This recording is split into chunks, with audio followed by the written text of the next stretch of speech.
Last 2 years ago is meron akong natuklasan na pinakamagandang negosyo. At itong negosyo na to is yung pinakamadaling negosyo na pwede nyo gawin kahit wala kayong skills, pera at experience.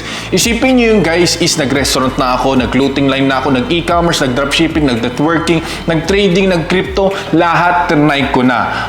At nakapag-build na ako ng maraming businesses at alam nyo ba, itong business na itong ginagawa ko, isa sobrang dali na pwede nyo gawin at malaking kikitain nyo na kahit nasa bahay lang kayo at hindi ito networking, hindi ko kayo invite sa pangkape lang or o-offeran ko kayo na bumili ng isang pack ng kape. Hindi ito yun. Itong business na ito, ang kinikita ko dito is mas malaki pang kinikita ko dito kaysa dun sa 10 businesses na hinahandle ko today. At itong business na to is outsourcing business. Sa mga hindi nakakalam ng outsourcing business, is explain ko sa iyo na sobrang short lang. Paano ba ito nag-work? Natuklasan ko ito nung pandemic. Dahil nung pandemic is nagsara ako ng iba't ibang mga businesses ko at nahihirapan ako umahon at nagkaroon pa ako ng utang na 8 million pesos. So, di ko na naman ang gagawin ko. Buti na lang natuklasan ko itong business na to. Isa nangyari is meron akong empleyado na marunong mag-video editing. Dahil wala na akong businesses ngayon at nagsara ako ng iba't mga businesses ko, is kailangan ko na siyang i-lay off. Pero ang nangyari is meron siyang anak at meron siyang pinapakain at meron siyang binubuhay na pamilya.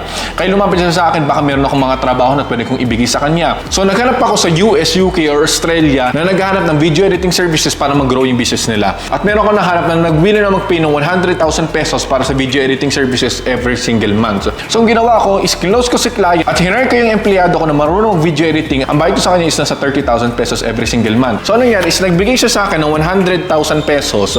Tapos, yung 20,000 pesos is binigay ko na kay empleyado. Tapos, itong natirang pera is akin na to every single month. At ngayon is marami na akong clients at employee na nag-work sa mga clients abroad. So, itong business na to is posible dahil kahit sino is pwedeng gumawa nito. At meron akong online academy kung saan ko tinuturo kung paano maghanap ng empleyado at kung paano maghanap ng clients.